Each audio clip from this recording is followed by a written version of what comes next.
పేరున మనస్ఫూర్తిగా నా అభినందనలు, ధన్యవాదాలు. ఈరోజు నేను వచ్చింది స్వచ్ఛ ఆంధ్ర, స్వర్ణ ఆంధ్ర దిశగా మనం ముందుకు పోవాలని చెప్పి అనుకుంటున్నాం.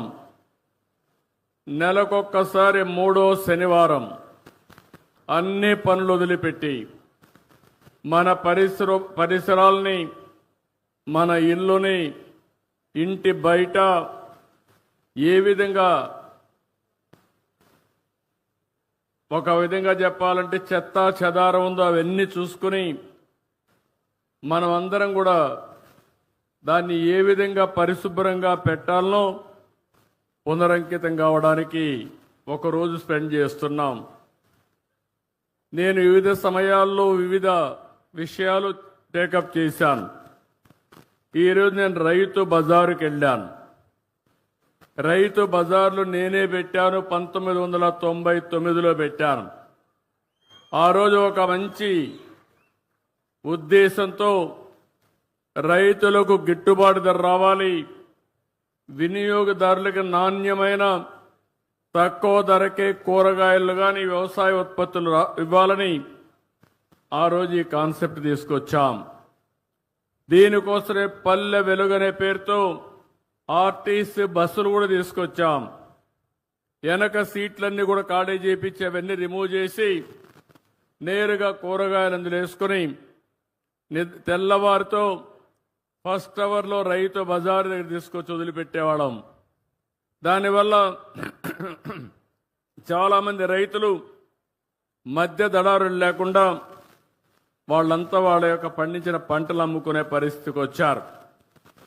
ఇంకో పక్కన ఎవరైతే వినియోగదారులు ఉన్నారో వాళ్ళంతా నేరుగా రైతు బజారుకి వెళ్తే నాణ్యమైనటువంటి సరుకులు దొరికేటివి, ఫ్రెష్గా వెజిటబుల్స్ ఉండేటివి.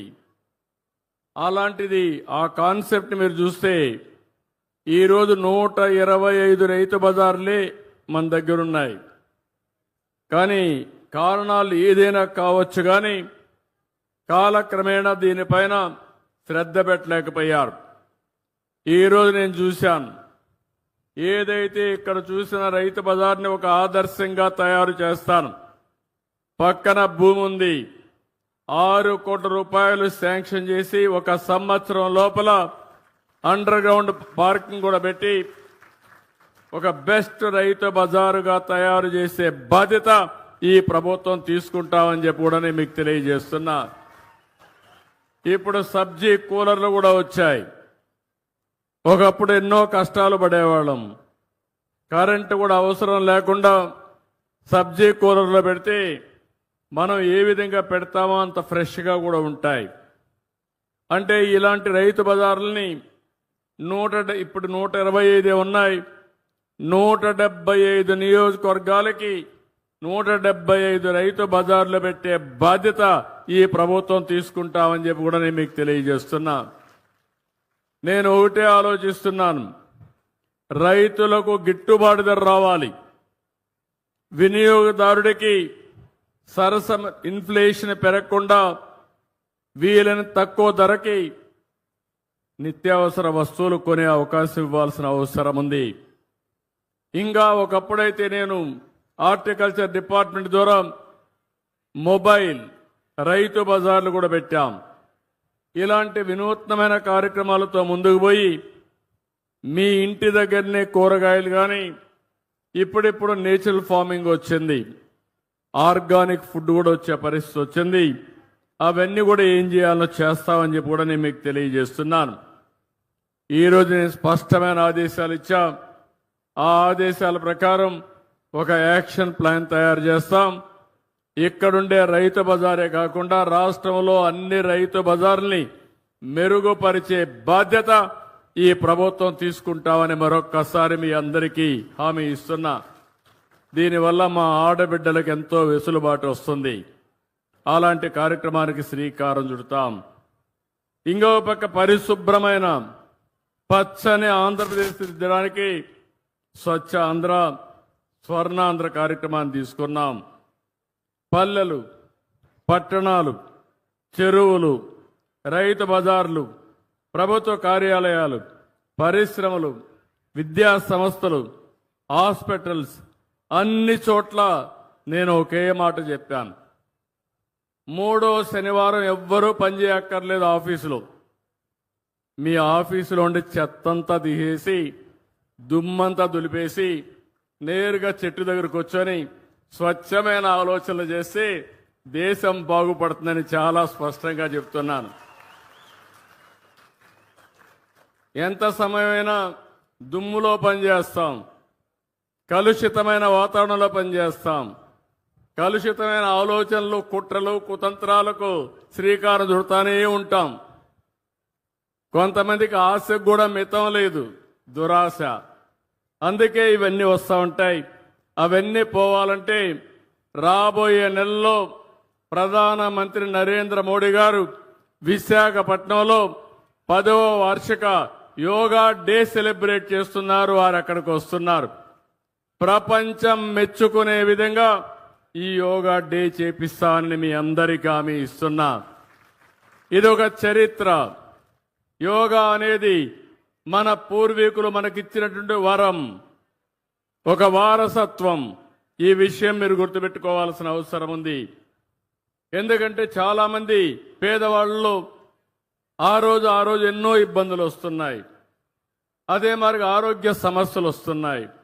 ఇంకో పక్క అందరం కూడా ఆధునికమైన ప్రపంచంలో చాలా బిజీ అయిపోతున్నాం.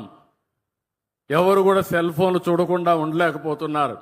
ఆ సెల్ ఫోన్ల వల్ల గంటల తరబడి సెల్ ఫోన్ అంటే భార్య లేదు, భర్త లేదు, కొడుకు లేదు, బిడ్డ లేదు, ఆ సెల్ ఫోన్ చూసుకుంటూ కూర్చుంటున్నాం. దీనివల్ల లేనిపోని టెన్షన్లు వస్తున్నాయి. అందుకని ప్రతిరోజు ఒక అర్ధ గంట 45 నిమిషాలు మీరు యోగా చేస్తే అన్ని రోగాలు పటాపంచలైపోతాయని చెప్పి కూడా నేను మీకు అందరికీ విజ్ఞప్తి చేస్తున్నా. హాస్పిటల్ పోయే పని ఉండదు. అందుకే ఈ యోగా డేని ఒక నెల, ఈ నెల 21 నుంచి జూన్ 21 వరకు ఈ కార్యక్రమాన్ని చేస్తాం. కొన్ని లక్షల మంది ఆన్లైన్, ఆఫ్లైన్లో ట్రైనింగ్ ఇస్తాం. కొంతమందికి సర్టిఫికెట్లు ఇస్తాం. ఇది ప్రపంచానికి మనం ఇచ్చే కానుక. ఆ సమయంలో దానివల్ల లాభం మనం పొందాల్సిన అవసరం ఉంది. దీనికి నేను శ్రీకారం చుడతానని మరొక్కసారి మీ అందరికీ హామీ ఇస్తున్నా. ఇంకో పక్కన మీరందరూ ఒక్కసారి గుర్తుపెట్టుకోవాల్సిన అవసరం ఉంది. ఈరోజు నేను ఇక్కడికి వచ్చింది నెట్ జీరో వేస్ట్. అంటే నెట్ జీరో అంటే చాలా మంది అనుకుంటారు ఈ చెత్త అంటే చెత్త అని. దీనికి ఒక విషయం మీరు గుర్తుపెట్టుకోవాల్సిన అవసరం ఉంది. ఒకసారి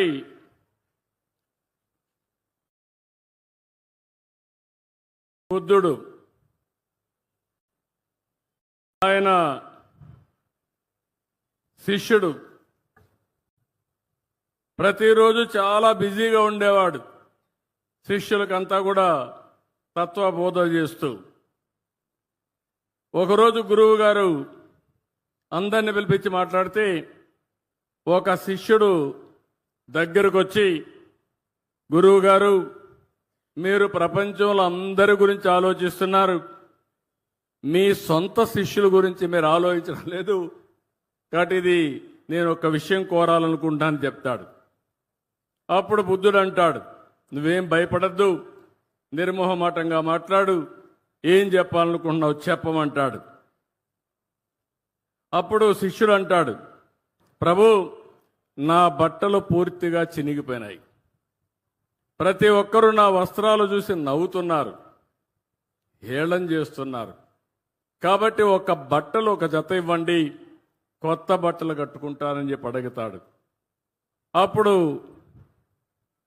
బుద్ధుడు ఆలోచించి ఇది పెద్ద సమస్య ఏం కాదు, ఈయనకి కొత్త వస్త్రాలు ఇమ్మని ఆదేశాలు ఇస్తాడు. శిష్యుడు చాలా ఆనందపడిపోతాడు. ఆ నుంచి గదిలో నుంచి వెళ్ళిపోతారు. కొద్ది రోజుల తర్వాత బుద్ధుడికి మళ్ళీ ఒక ఆలోచన వస్తుంది.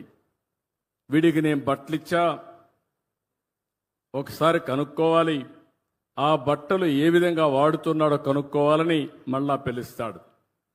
కొద్ది రోజుల తర్వాత పిలిస్తే నేను కొత్త బట్టలు ఇచ్చాను కదా, నువ్వు ఆనందంగా ఉన్నావా, ఏంటి కట్టుకుంటున్నావా, దీనివల్ల నీలో మార్పు ఏంటని అడుగుతాడు. దానివల్ల శిష్యుడు చాలా ధన్యవాదాలు గురువుగారు, కొత్త వస్త్రం వచ్చి చాలా సౌకర్యంగా ఉంది, ఇక నాకు ఎలాంటి కోరికలు కూడా లేవు, చాలా ఆనందంగా ఉన్నానని చెప్పి అంటాడు.